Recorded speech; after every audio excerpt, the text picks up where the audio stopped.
look now at Diogo Jota, because this guy doesn't strike me. I don't know how tall he is. I'm not sure. I would say 5'9", 5'10", something like that. How come, Leon, he keeps getting on the end of things and he's nodding him in from the 6-yard against all these big centre-halves that should be dominating him? He's been brilliant at it. Because he's a clever player. Because he knows he's not going to get over the top of defenders. He's not going to be able to out-jump defenders. So he has to be positionally solid. He has to spot opportunities as much as anything. And know that he's going to be at his best arriving onto things, and I think he's been very good at it. He's scored a number of headers already. You expect him to score most of his goals with his feet, but his headers goals are quite fantastic. Let's have a look at some of these examples. I think we can see him here just at the back post in this particular situation. And again, he's always looking to try and get in. But if you're not the biggest, it makes sense. You've got to try and find a bit of space, Leon. You've got to try and find a gap or two. You do, and this one is just good positioning. Look, he's pulled off into that space off the back of defenders. But this one is the kind of one that he scores. You see, he's in a decent enough position, but he spots things, he sees things. You see, so here's Jota here, but you see Mane, the defender, has decided, talking about what Leroy's just gone and shown, he's just decided just to come out of his slot a little bit to follow Mane. Panicked, maybe, by the opportunity for that pass, but what that does is it opens up quite a big space in between the centre-backs. That's probably too big a space, that deep towards your own goal, and Robinson's got the ball. Look at his body position. He's already spotted it. He's already off. He's already thinking, I'm gonna get into this space, because if any ball arrives, I'll be able to get the end of it. And he's probably not thinking I'm going to score a header at this point, but he sees gaps. So you see the speed at which he runs. He's off. He's in there. There's no way that the defender can get across to cover him at this point. Ball comes into his head. He's very good at heading the ball. Goal. And it's the cleverness of his movement and positioning as well. This one again, he just pulls off the back if the ball's good enough, which Liverpool possess. Is it real quality? This is the one at the weekend. Now, what I love about this one is, and if you can try and nudge it on a little bit, Leon, so it's quite so. Watch Ben Mee, number 6, right? So he's a little bit closed at the moment, but he checks his shoulder not once but twice. You'll see him check it once. So he has a little look as this ball might be coming in. He wants to know exactly what's happening in and around. He has one look there, just at his midfield player, but he still doesn't really know where Diogo Jota is. And where Jota is so clever is that the next time that Ben Mee tries to look at Jota, Leon, what's there? Now, once Jota knows that he's had a look and he's seen him, I've got to move. I've got to move into it. Once Ben Mee does that, checks his shoulder and sees Diogo Jota, knows where he is, now I'm going. Now I'm going to get across the front of him as quick as I can. And I love that. I think that's really intelligent, really smart forward play. Standing still 1 second, the centre half looks at me. Within a split second, I'm on the move, I'm across the front, and it's in the back of the net. Well, it's clever from Jota as well, because, when I talk about his intelligence, we've showed that from how clever he was to spot Ben Mee, but we spoke him having a look. Jota, he's in that position where we've just showed him score 2 goals in between the fullback and the centre half. We've just seen him score 2 goals, pulling into that position for a cross. This time he's had a look over his shoulder.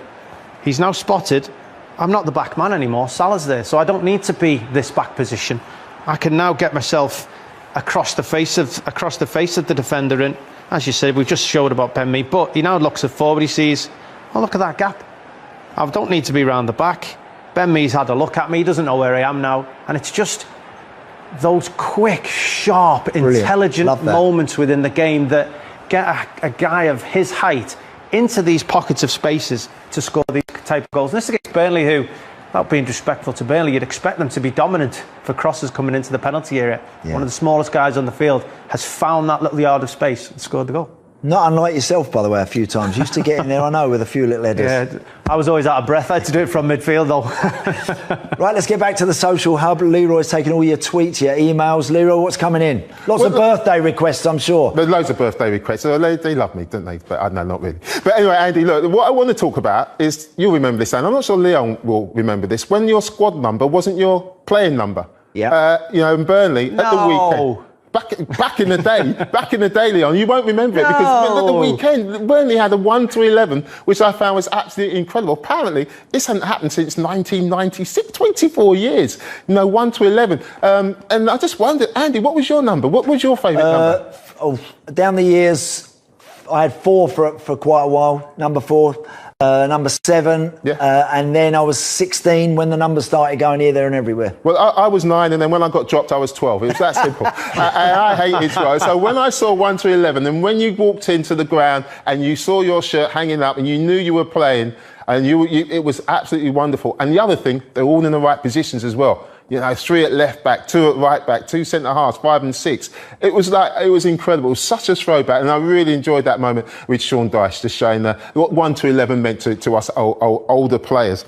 And at the weekend, just watching this, because the key for a back 4 is to have a point of reference. And that point of reference is always the 18-yard line. So when they get to the 18-yard line, I play it on slowly, that's when they should hold. I'll pause it there. Now, this is where they should be holding. I'm just going to take that forward just a little bit, sorry. Just take it back, sorry, just a little bit to the edge of the box. And pause it there. That's where they should be holding their position. Once they get in that position, this is where they can get on the front foot. And what I mean by getting on the front foot is defending down your line. And by that I mean, that is your line. You do not come out of there. That is your line. This is Ben Gibson's line, and this is the left back's line. And once you defend down that line, it's almost impossible for teams to score against you. What happens here is, and I'll play it through slowly, is as the ball comes in, I'm just going to pause it there. That's a great position. Now you look at Ben Gibson. This is Ben Gibson, and you see him on the front foot. That's his responsibility. He's the one who needs to get out to that ball. But look at Grant Hanley. His responsibility is Diogo Jota, right here. But he doesn't take that responsibility. He decides, no, I'm not going to do that. I'm going to come off my line, and it's because he's panicked, and I'm going to worry about the ball. And that leaves Diogo Jota with all sorts of space. Although, it's a miscontrol, but he should be there where the ball drops, where Jota sticks it in the back of the net. It's poor defending. It's really poor defending. This is another clip. Again, this weekend, it's Leeds against Liverpool. The Leeds players will be more than happy that they were in Burnley in this position. That's a great starting position. Again, I'll play it through slowly. As the ball comes in, they're in good position. I'll pause it now. Tarkowski is in a good position. He's got his man. Me is in a good position, and he'll be worried about anything going in that area. But as you play it through, Tarkowski decides, again, I'll pause it here, I'm going to come off my line. I'm going to leave this space in behind. Now, even if, I think it's Salah on the ball, even if he gets the ball, you drop off, and if he scores from 25 yards and he sticks in the top corner from there, all well and good. That's fine. But as a defender, do not come off your line and allow that space in behind. They allow that space, and no centre forward should score from 12 yards out with no one anywhere near them.